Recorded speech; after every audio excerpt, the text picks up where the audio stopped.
Shri Venkateswara gold తాకట్టులో ఉన్న మీ బంగారాన్ని విడిపించి కొనబడును.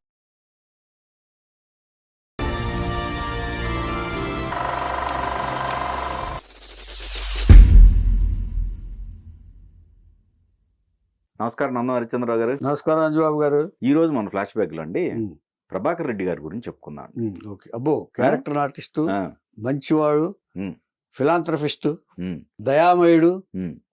ఏమండి, చాలా మంది డాక్టర్ అవ్వాలనుకుని యాక్టర్ అయ్యాను అంటారు, కానీ నిజంగానే డాక్టర్ అయ్యి యాక్టర్ అయ్యాడు ఈయన.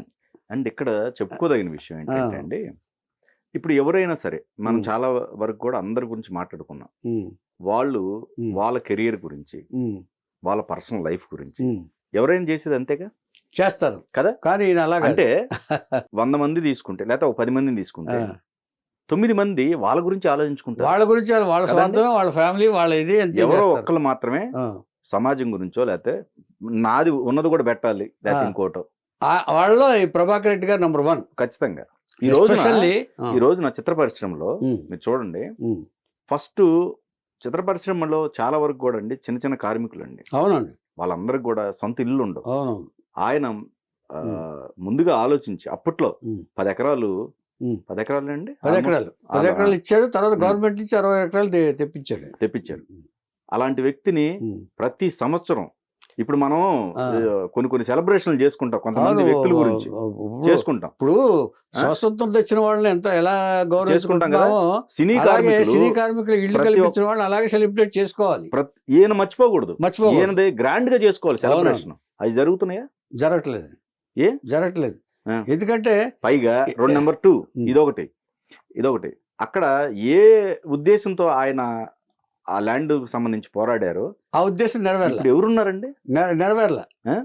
పాపం ఆయన ఆత్మశాంతి, కార్మికులు లేరు, ఆయన ఆత్మశాంతి ఇచ్చుదామని ఒక మంచి కాజు కోసం ఆయన సినీ కార్మికులు ఎవరైతే వాళ్ళు ఇబ్బంది పడకూడదని ఒక మంచి కాజు కోసం ఇస్తే నాశనం చేసి వదిలిపెట్టడం ఏంటంటే ఎవరున్నారో కూడా తెలియదు. ఇప్పుడు సినిమా కార్మికులు పనిచేసే వాళ్ళు ఉన్నారా లేదో కూడా తెలియదు. కాదండి, దీనికి ఎందుకంటే చూస్తూ నేను కూడా ఫెయిల్ అయ్యా, నేను కార్మికుడినే కదా, అది మీది కూడా ఇవ్వాలా. ఎగ్జాక్ట్లీ అట్లా చాలా మంది ఉన్నారండి, చాలా మంది సీనియర్స్ ఉన్నారు, చాలా మంది ఇబ్బంది పడిన వాళ్ళు ఉన్నారు. సో దీనికి రకరకాల కారణాలు. కానీ ఇప్పుడు కేసులు నడిచాయి, క్రిమినల్ కేసులు వాళ్ళ మీద. అవును, జైలుకి వెళ్ళి వచ్చారు కొంతమంది. ఏమంటే ఎంత వెళ్ళినా కూడా వాళ్ళకి సిగ్గు లేదండి, వాళ్ళకి ఇది లేదండి. ఇక్కడ సమస్య వాళ్ళది కాదండి.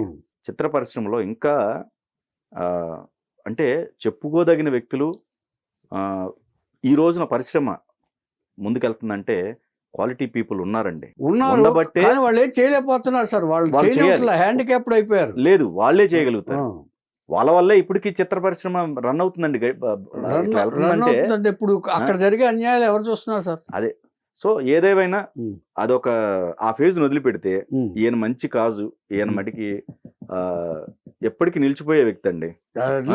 No doubt. అసలు ఏమాత్రం స్వార్థం లేని వ్యక్తి అండి ప్రభాకర్ రెడ్డి గారు. కరెక్ట్. ఏమండి, కరెక్ట్. తను ఎంత మహానుభావుడు చెప్తానండి మొత్తం. తప్పకుండా. అసలు నేను అదే చెప్తాను సార్, ఇలాంటి వ్యక్తుల్ని ఎందుకు పూజించుకోకూడదు, ప్రతి సంవత్సరం ఎందుకు సెలబ్రేట్ చేసుకోకూడదు? ఏమండి, దేవుడు వరం ఇచ్చినట్టు వరం ఇచ్చాడండి ఆయన, అంతే కదా. ఇవాళ 500 కోట్లు అండి అది. అవును, ఆ స్థలం ఆయన ఇచ్చిన స్థలం ఇవాళ 500 కోట్స్ వాల్యూ. అందుకే వాళ్ళ పిల్లలు ఎంత బాగున్నారో చూడండి. వాళ్ళ వైట్ హౌస్ లాగా ఉంటారు వాళ్ళు. కరెక్ట్. వాళ్ళ పిల్లలు ఇల్లు చూసారా మీరు? వాళ్ళు బాగుండాలి కూడా. అసలు ఎంత బాగుంటుంది అంటేనండి, ఎందుకంటే ఆయన భగవంతుడు లాంటి వాడు కాబట్టి వాళ్ళ పిల్లలు అంత హ్యాపీగా ఉన్నారు. ఆడపిల్లలు 4. ఆడపిల్లలైనా మగపిల్లలైనా స్వేచ్ఛగా ఉండాలని భావించే వాళ్ళు ప్రభాకర్ రెడ్డి గారు ఒకళ్ళు. ఏమండి, ఈయన 1935లో తుంగతుర్తి, తెలంగాణ, మన తెలంగాణ నటుడు మళ్ళీ ఈయన. ఇక్కడ ఇంకోటి, తెలంగాణ విభజన అయిన తర్వాత ఇలాంటి వ్యక్తులకి ఇంకా ప్రాధాన్యత ఇవ్వాలి సార్. ఇలాంటి గొప్ప వ్యక్తులు మర్చిపోకూడదు. మనం మర్చిపోలేదు కదండి, మనం చెప్పుకుంటున్నాం. మనం చెప్పుకుంటున్నాం కాబట్టి మనకు తృప్తి. కరెక్ట్. ఏమండి, తల్లిదండ్రులు లక్ష్మారెడ్డి, కౌసల్య, తుంగతుర్తి. విద్యాభ్యాసం అయిన తర్వాత ఇంటర్మీడియట్ వరకు ఎక్కడెక్కడ చదివాడు ఆయన. చదివిన తర్వాత ఈయన ఉస్మానియా మెడికల్ కాలేజీలో డాక్టర్ చదివాడండి. Hmm. ఉస్మానియా మెడికల్ కాలేజీలో డాక్టర్ చదివినప్పుడు ఏం చేస్తే ఇంటర్ కాలేజియేట్ డ్రామాలు కూడా వేస్తూ ఉండేవాడు. ఆ వేసినప్పుడు ప్రభాకర్ రెడ్డి గారు కూడా నాటకాల మీద ఇంట్రెస్ట్ తోటి ఇంటర్ కాలేజీలో నాటకాలు వేసేవారు, మంచి నటుడుగా పేరు పొందారు. ఒకసారి ఆ నాటకాలు వేసినప్పుడు యూనివర్సిటీలో ఈయన ఒక డాక్టర్ వేషం వేశాడు. డాక్టర్ వేషం వేశాడు ఈయన. అయితే ఒరిజినల్ మెడికల్ స్టూడెంట్ కదా ఈయన. డాక్టర్ వేసినప్పుడు జి రామినేడు గారు అనే డైరెక్టరు, గుత్తా రామినేడు గారు, ఏమండి ఆయన చివరకు మిగిలేది అనే సినిమా తీస్తూ అందులో సావిత్రి గారు యాక్ట్ చేశారు. దాంట్లో మానసిక వైద్యుడు సావిత్రి గారితో పాటు యాక్ట్ చేశాడు ఆయన. ఈ రెడ్డి గారికి ఈ డాక్టర్ వృత్తితో పాటు నాటక వేస్తుతో పాటు స్వతంత్ర ఇండిపెండెంట్ ఈ భావాలు కూడా ఉండేవండి ఎక్కువ. ఈ స్వతంత్ర భారతదేశం రావాలని కోరిక కూడా ఎక్కువ ఉండేది. ఈ ఉద్యమాల్లో పాల్గొనేవాడు. బుర్రకథలు కూడా ఈయన చేసేవాడు. ఏది ఈ ఉద్యమాలు చేస్తూనే. తండ్రి కూడా ఈ భావాలు ఉన్నవాళ్ళే, స్వతంత్ర భావాలు. అప్పట్లో ఈ బాగా ఈ దేశానికి ఉపయోగపడాలనే భావన ఎక్కువ ఉండేదండి వీళ్ళల్లో. అది తండ్రి వల్ల కూడా ప్రభాకర్ రెడ్డి గారికి వచ్చింది. ఈయన కూడా చిన్నప్పటి నుంచి ఆ భావాలతో పెరిగాడు. ఆ తర్వాత ఈ వేషం వేసిన తర్వాత డాక్టర్ అయిన తర్వాత ఇక అక్కడి నుంచి మెడ్రాస్ షిఫ్ట్ అయిపోయాడు వేషాలకి. అక్కడి నుంచి వరుస పాత్రలు ప్రభాకర్ రెడ్డి గారి క్యారెక్టర్ ఆర్టిస్ట్గా వరుస పాత్రలు వచ్చినాయి. పౌరాణిక పాత్ర ధర్మరాజు పాత్ర వేశాడు, కర్ణుడి పాత్ర వేశారు, కర్ణుడిగా కూడా వేశారు. తర్వాత సోషల్ పిక్చర్స్లో ఫాదర్ క్యారెక్టర్స్ వేశారు. ఎన్ని పాత్రలు వేశారో ఇక చెప్పక్కర్లేదు. ఏమండి ఆర్టిస్ట్గా సెటిల్ అయిపోయారు. సెటిల్ అయిపోయిన తర్వాత ఈయన స్వయంగా కథా రచయిత, మంచి సినిమాలు తీసిన కథా రచయిత. అంటే ఈయన సినిమాలు తీసిన దాదాపుగా 75% హిట్ సినిమాలే. నంబర్ 1 పొండంటి కాపురం కృష్ణ గారితో. ఏమండి మోహన్ బాబుతో తీసిన గృహప్రవేశం, మోహన్ బాబుతో కూడా హిట్ కొట్టాడు ఈయన. అంటే వాడు కథని ఇచ్చాడు ఆయన. పచ్చని సంసారం, ఏమండి నాకు స్వాతంత్రం వచ్చింది, కామ్రేడ్ ఈయన డైరెక్ట్ చేసి ఇచ్చేసాడు. ఇలాంటి సినిమాలు దాదాపుగా 21 సినిమాల కథలు అందించాడండి. 21 సినిమాలకి కథ అందించి మంచి సినిమాలు తీశారు ఆయన. దాదాపు 75% హిట్లేనండి. అంటే ఫ్యామిలీ ఓరియంటెడ్ కథలే తీశాడు ఆయన. ఒక అసభ్యత కానీ ఇది కానీ వైలెన్స్ కానీ ఏమీ లేదండి. ఈ సినిమాలన్నీ ఫ్యామిలీ ఓరియంటెడ్ కథలే, సినిమాలే. తర్వాత మన ఈ సినిమాలు అయిపోయిన తర్వాత కృష్ణ గారికి బాగా అటాచ్డ్. ఈ కృష్ణ గారి ప్రభాకర్ రెడ్డి గారు అంటే బాగా ఇష్టం. ఈ సినిమా కథలు సెలెక్ట్ చేయటంలో ఇచ్చేయటంలో ప్రభాకర్ రెడ్డి గారి సలహాలు బాగా తీసుకున్నారు కృష్ణ గారు పద్మాలయ స్టూడియోలో బాగా. ఏమండి ఇట్లాంటి పరిస్థితుల్లో అప్పుడు చిత్ర పరిశ్రమ హైదరాబాద్లో రావాలని చెప్పి అందరూ కోరుకుంటున్న సమయంలో కొంతమంది రకరకాలుగా వస్తున్నారు. అప్పుడు ఈయన ప్రాధాన్యత తీసుకున్నాడు. ఈయన ఒక పార్ట్ ఉండి హైదరాబాద్లో మీటింగ్ పెట్టారు. మీటింగ్ పెట్టిన తర్వాత సరే హైదరాబాద్ వస్తాం, చిత్ర పరిశ్రమ వచ్చిన తర్వాత మరి ఈ కాస్ట్ ఎక్కువైపోద్ది. మెడ్రాస్ నుంచి రావాలంటే, హైదరాబాద్లో సినిమాలు తీయాలంటే అందరినీ మెడ్రాస్ నుంచి తీసుకురావాలి. మెడ్రాస్ తీసుకురావాలంటే చాలా కాస్ట్ ఎక్కువ అవుద్ది, ప్రొడ్యూసరు లాభం మిగలదు. అందుకని వాళ్ళకి చిత్ర పరిశ్రమ రావాలంటే ముందు కార్మికులు ఇక్కడ తీసుకురావాలి, టెక్నీషియన్స్ని ఇక్కడ సెటిల్ చేయాలంటే వాళ్ళకి స్థలాలు కావాలి, ఎలాగా ఇవ్వాలన్నారు. అప్పుడు వాళ్ళు అన్నారు మరి ఇప్పుడు గవర్నమెంట్ అంటే ఇప్పుడు ఇస్తుందో ఇవ్వదో, మరి మన అందరూ విరాళాలు వసూలు చేద్దాం మొత్తం చిత్ర పరిశ్రమ దగ్గర నుంచి. ఇమ్మీడియట్గా వీళ్ళకి వచ్చే థాట్ అదే, చందాలు వసూలు చేసేసి స్థలం కొందాం, అప్పటి కాస్ట్ ప్రకారం స్థలం కొనేద్దాం అని అన్నారు. అదేంటది విరాళాలు ఎందుకు? ముందు నేను ఇస్తున్నాను, నాది 10 ఎకరాలు మణికొండలో ఉంది, నేను ఆ కార్మికుల కోసం నేను రాసిచ్చేస్తానని చెప్పి ఇమ్మీడియట్గా కాగితం తెప్పించేసి ఇదిగో I'm donating 10 acres of my land in Manikonda and so అని చెప్పేసి సంతకం పెట్టి ఇచ్చేసాడు. మొత్తం అందరూ షాక్ అయ్యారు. ఇంతే కాదు, నేను గవర్నమెంట్తో ఇచ్చేదంటే నాకు రాజకీయంగా కూడా వీళ్ళు తెలుసు కాబట్టి నేను వాళ్ళతో ఇచ్చేస్తాను చిత్రపూర్ కోసం అని ఆయన గవర్నమెంట్తో మాట్లాడి దాదాపుగా 67 ఎకరాలు కోట్ల విజయభాస్కర్ రెడ్డి గారి టైంలో అంటే గురువు గారు దాసనారాయణరావు గారు అందరూ ఉన్నారు, అందరితో కలుపుకుని వెళ్ళి రిప్రజెంటేషన్ వెళ్ళి ఇచ్చేశారు. ఇది కట్టడానికి చిత్రపూర్ కట్టడానికి అప్పుడు ఈ ట్యాక్స్ ఎవేషన్ కూడా గురువుగారు రాజశేఖర రెడ్డి గారి టైంలో చేయించారు కట్టడానికి. ఓకే, దాదాపుగా 10 కోట్లు ఎంతో ట్యాక్స్ లేకుండా చేశారు. అంటే అందరూ తలకు చేయి వేశారు. అంటే ఆది పురుషుడు ఈయనే ప్రభాకర్ రెడ్డి గారు. ప్రభాకర్ రెడ్డి గారు 10 ఇవాళ 500 కోట్లు అండి అది. అవును ఏమండి, ఇట్లా ఉంటున్న టైంలో తర్వాత ఈయన ఏం చేశాడంటే ఈ చిన్న కార్మికులన్నా చిన్న ఆర్టిస్టులన్నా ఈయనకి చాలా అభిమానం అండి. ట్విన్సీ క్లబ్ అని ఒకటి పెట్టాడు ఆయన ఇన్కమ్ కోసం, మెయింటెనెన్స్ కోసం. ట్విన్సీ క్లబ్ అని పెట్టిన తర్వాత దాని నుంచి ఆదాయంతో పేద కళాకారులందరికీ 500 రూపాయలు చొప్పున పెన్షన్ ఇచ్చాడండి. చూడండి మీరు, సూపర్. ఇప్పుడు ఈ ఆలోచన ఎలా వస్తుందా? ఏమండి, నాకు కూడా స్థలం ఇస్తానన్నాడు ఆయన, అదేది ఇల్లు ఇస్తానన్నాడు ఆయన, లేకపోవటం వల్ల నాకు ఎవరో ఇవ్వాల ఇల్లు చిత్రపూర్ కాలనీలో. ఆద్యుడిని నేనే సంతకం పెట్టింది కూడా. ఏమండి, నాకు ఇవ్వాల ఎవరు ఇల్లు అంటే వీళ్ళ స్వార్థానికి ఎవరికి పడితే వాళ్ళకి ఇచ్చేసుకున్నారు. అవును, ఏమండి, నేను ఒకటే అడిగే వాళ్ళని, నేను ఇంత సీనియర్ని కదా, దాదాపు 40 years సీనియర్ కాకపోతే ఎవరికి ఇస్తారు మీరు? హైదరాబాద్ రౌడీలకి ఇస్తారా మీరు స్థలం ఇల్లు అని అడిగానండి. మంచి మాట, సమాధానం లేదు.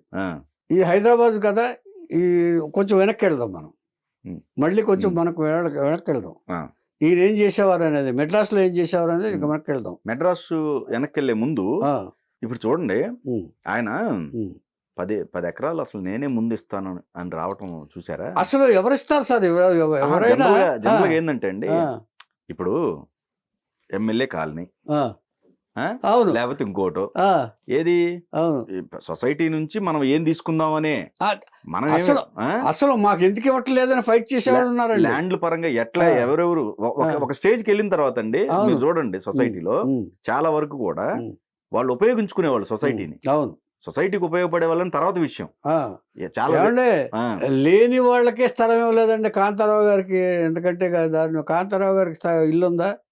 నల్లకుంటలో అద్దెకున్నాడండి ఆయన. కరెక్ట్. ఇప్పుడు ప్రభాకర్ రెడ్డి గారు ఉన్నాడు కాబట్టి ఆయనకి ఆస్తిపాస్తులు ఉన్నాయి కాబట్టి సరిపోయింది. ఇప్పటికైనా తెలంగాణకు సంబంధించిన సినీ కళాకారులను ఇప్పుడైనా గౌరవించుకోవాలి వాళ్ళు. డెఫినెట్ గౌరవించుకో, ఏ కళాకారుడినైనా గౌరవించాలండి. తెలంగాణ కాదు, ఇక్కడ సెటిల్ అయిన ఏ కళాకారుడికైనా అవసరమైన వాళ్ళకి ఉపయోగపడాలనేది మన ఇదే. ఈయన మెడ్రాస్లో ఈయన మనస్తత్వం ఏంటనేది మెడ్రాస్ గురించి చెప్తానండి. మెడ్రాస్ వెనక్కి వెళ్దాం ఉంది. అందుకే ఈయనకి పాండి బజార్లో వెనకాల ఈయన ఆఫీస్ ఉండేదండి, పాండి బజార్ దగ్గరలోనే. ఎవరు వచ్చినా సరే ముందు రెడ్డి గారి ఆఫీస్కి వెళ్ళేవాళ్ళు. సినిమా ఆఫీస్ అనగానే ముందు ఇక్కడికి వచ్చేసేవాడండి. వచ్చేసేవాళ్ళు వస్తే ముందు ఈయన కూడా భోంచేసావని అడిగేవాడు. భోంచేయలేదండి. అయితే ఎదురుగుండా హోటల్లో భోంచేస్తాను, నువ్వు గీతా కేఫ్ అని ఉందండి ఎదురుగుండా, పాండి బజార్ ఎదురుగుండా గీతా కేఫ్. గీతా కేఫ్ పక్కన అశోక్ హోటల్, అశోక పక్కన శాంతాభవనం.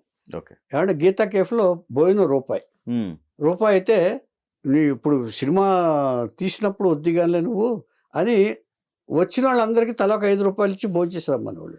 ఆఫీస్లో పెట్టలే, ఇల్లు భోంచేసి రమ్మని. భోంచేసి ఇంటికి వెళ్ళు, ఆ తర్వాత మళ్ళీ కనిపించని చెప్పి వచ్చిన వాళ్ళందరికీ డబ్బులు ఇచ్చేవాళ్ళు అండి. ఏమండి, వచ్చిన వాళ్ళందరికీ డబ్బులు ఇచ్చేవాళ్ళు. తర్వాత ఎంతమంది ఈయన పేరు చెప్పుకునేది ఇచ్చారో. తర్వాత ఒక ఆఫీస్ బాయ్ చేత పాట రాయించాడంటే నమ్ముతారా మీరు? ఒక రైటర్ రాయకపోతే టాలెంట్ ఎక్కడుంటే అక్కడ చేసినవాడు. మధ్యపట్ల సూర్య గారని నడవలేకపోయేవారండి. ఏమండి, ఆయన అందరూ ఎవరు ప్లస్లో ఉంటే వాళ్ళ దగ్గర పరిగెత్తే టైంలో మధ్యపట్ల సూర్య గారు నడవలేని టైంలో ఆయన చేత కూర్చొని డైలాగ్ రాయించారు. ఆయన సినిమాలు అన్ని డైలాగులు ఆయనే. ఆయన సినిమాలు తీసినా ఏది తీసినా మధ్యపట్ల సూర్య గారిని ఓపికగా కూర్చోబెట్టి, అంటే ఎవరికి ఇది లేదు అవకాశం ఎవరో వాళ్ళందరికీ అవకాశాలు ఇచ్చి కూర్చోబెట్టాడండి. టాలెంట్ చూసేవాళ్ళు. టాలెంట్ చూసేవాడు. ఏమంటే ఒక ఆఫీస్ బాయ్ గోపి అనే రచయితని ఎవరికి వారే యమునా తీరే అంటూ పాట మాకు కూడా ఒక పాట రాశాడు ఆయన. రాజ్యాలను ఏలినారు వేల వేల రాజులు, చివరికెవరు ఉంచినారు కులసత్తులకు గాజులు, ఇలాంటి పాట రాశాడు ఆయన. ఆఫీస్ బాయ్ ఈ లిరిక్ రాసింది. అంటే మా పిక్చర్లు అది చూడండి, రెడ్డి గారి పిక్చర్లో వేరే రాశాడు. మేము పిలిపించాం తర్వాత. అంటే అతనిలో టాలెంట్ గుర్తించింది రాసి ఎంత బాగా రాశారు ఇప్పుడు. కరెక్ట్. రాజ్యాలను ఏలినారు వేల వేల రాజులు, చివరికెవరు ఉంచినారు కులసత్తులకు గాజులు. అంటే యుద్ధాల్లో అందరినీ పోగొట్టుకున్నారు కదా, అది ఆ మీనింగ్ తోటి పదప్రయోగం చూడండి. పదప్రయోగం ఏమండి. ఇలా టాలెంట్ ని ఎదుర్కొని ఇలా నడిచేవారండి ఆయన. పాపం ఆయన ఇంత ఉంటారు ఆయన. మధ్యపట్ల సూర్య గారు రైటర్, మాటల రచయిత. నిదానంగా ఓపికగా రాయించి ఆయన చేత కథ ఈయన చెప్పి దగ్గర కూర్చొని రాయించి, దానికి ఎంత ఓపిక ఉండాలండి. అవును. ఇవాళ అంటే ఒకవేళ రాకపోతే ఈయన తీసుకొచ్చారా అంట అనే రోజులు. కరెక్ట్. తర్వాత ఈయన సినిమాల్లో రిపోర్ట్లు ఎవరి దగ్గర నుంచి వినేవాడు కాదండి. ఆయన రెండో అమ్మాయి శైలజారెడ్డి, ఈయన మెడ్రాస్ నుంచి హైదరాబాద్ పంపించేవాడు ఈయన ఫ్లైట్లో, సినిమా రిలీజ్ అయిన తర్వాత ఈయన రాసిన కథలకి.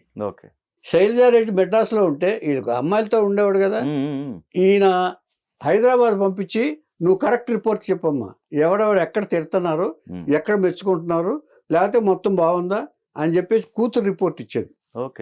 అంటే ఈ ఫేక్ రిపోర్ట్లు మనల్ని పొగట్టడానికి, మనల్ని ఇంప్రెస్ చేయడానికి, మనల్ని సాటిస్ఫై చేయడానికి చెప్పే మాటలు నమ్మేవారు కాదు ఈయన. అంటే నిజాయితీగా ఆయన నిజాయితీ ఇక్కడ బయటపడుతుంది. మన సినిమాను మనం గొప్పగా చెప్పుకుంటే కాదు, మనకు తెలియాలి మనం ఎక్కడ పొరపాటు చేసాం ఏంటనేది. తన సొంత కూతుర్ని, అంటే ఆవిడ జడ్జిమెంట్ బాగుంటుందట, ఆవిడని పంపించి చేసేవారండి. ఇట్లాంటి మంచి పనులన్నీ చేసిన ఆయన తర్వాత ఇంకెంత మంచి. నా విషయంలో ఒక జరిగిన విషయం ఒకటి పంచుకుంటాను, షేర్ చేస్తాను. నాకు అప్పుడే పెళ్ళయింది 81లో పెళ్ళి అయితే ఏం జరిగింది అంటే, సరే షూటింగ్ జరుగుతుండగా వడ్డే రమేష్ గారి కంపెనీలో బాగా కూర్చుంటూ ఉండేవాళ్ళం. ఏంటి ఎక్కడ పెట్టావు మాకు అంటే, ఇందుకే ఇల్లు దొరకలేదు సార్ చూస్తున్నాను అన్నాడు. ఆయన ఇల్లు కట్టుకున్నాడు అప్పుడే. నేను ఇంటికి వెళ్తున్నాను, నేను ఇంట్లోకి వచ్చేసాయి, ఆ తర్వాత ఇల్లు చూసుకో అని చెప్పేసి ఆయన వడ్డే రమేష్ గారి ఆఫీస్లో చెప్పాడండి నాకు. సూపర్. 4 నెలలు ఉన్నాను ఆ ఇంట్లో. అంటే అసలు ఒక ఇల్లు ఇవ్వటానికి ఎవరన్నా ఇస్తారండి అసలు. ఒక సెలబ్రిటీ ఆయన, అప్పటికే సెలబ్రిటీ, మాటకే ఒక సెలబ్రిటీ ఆయన, ఒక స్టార్ లాంటి కదండి ప్రభాకర్ రెడ్డి గారు. ఆ ఇల్లు నాకు ఇచ్చేసాడు ఆయన. 4 నెలలు నేను ఉన్నాను, ఆ తర్వాత ఇల్లు చూసుకుని వెళ్ళాను. అంచేత అంతటి ఫిలాంథ్రపిస్ట్ అంటారు చూసారా మీరు, అది ఆ తర్వాత దయామయుడు అంటే కూడా. ఆ తర్వాత ఎంతో మంది, నేనేం చెప్తానంటే ఆయన ప్రభాకర్ రెడ్డి అని పేరు పెట్టుకున్నందుకు, ప్రభాకర్ రెడ్డి అంటే వెలుగిచ్చేవాడు. ఎంతో మంది చిన్న జీవితాల్లో వెలుగు నింపిన వాడు ప్రభాకర్ రెడ్డి గారని నేను చెప్తానండి. డెఫినెట్గా అది. ఆ తర్వాత ఆయన ఈ దయ వల్ల ఏమో మనసు హార్ట్ సున్నితం కదండి, ఈ కరిగిపోయి ఆయనకి 1997లో ఆయనకి హార్ట్ ఇదయ్యి మరణించారు ఆయన. ఇక్కడ కూతుర్ల ప్రస్తావన తీసుకురాల ఒకసారి. ఆ నలుగురు కూతుళ్ళు అండి, నలుగురు కూతుళ్ళు. అందరికీ వాళ్ళు ఎవరిని కూడా రిస్ట్రిక్ట్ చేయలేదండి. ఎవరు మగపిల్లలు కావాలని ఎవరినంటే ఎవడండి అడిగేది మగపిల్లని, ఆడపిల్ల ఏ పిల్లలు అయితే ఏంటి అని చేత ఆడపిల్లని రిస్ట్రిక్ట్ చేయను నేను. ఏం చదువుకుంటే చదువుకుంటారు వాళ్ళు, ఏం చేస్తే చేసుకుంటారు అని వాళ్ళకి వెతుక్కుంటూ వచ్చారండి సంబంధాలు. మీ పిల్లలు చేసుకుంటా ఉంటే ప్రభాకర్ రెడ్డి గారింటికి వెతుక్కుంటూ వచ్చారు. మీరే అంటే బంగారం ఉండేవాళ్ళు నిజంగా నలుగురు కూడా. ఇప్పుడు వాళ్ళ ప్రభాకర్ రెడ్డి గారు మిసెస్ కూడా సంయుక్త గారు ఆవిడ పేరు. వాళ్ళు పిల్లలతోటి ఎక్కడ అల్లుళ్ళందరూ కూడా చాలా ఇది సార్, ఎవరో ఒకళ్ళిద్దరు ఒకళ్ళు ఎవరో పోయారని విన్నాను నేను అల్లుడు. తర్వాత అంటే ఏజ్ ఫ్యాక్టర్లో తర్వాత అందరూ బంగారంగా ఉన్నారండి. వాళ్ళ ఫాదర్ గురించి చెప్తారండి వాళ్ళు.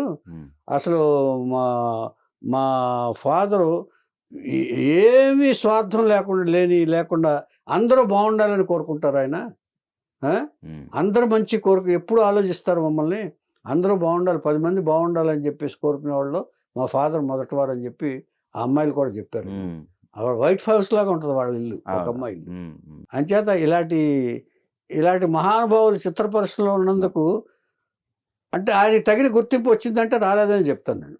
తగిన గుర్తింపు రావాలి, సెలబ్రేషన్ తర్వాత ఏ పెద్దవాళ్ళు చేయలేని పని కార్యం ఆయన చేశారు.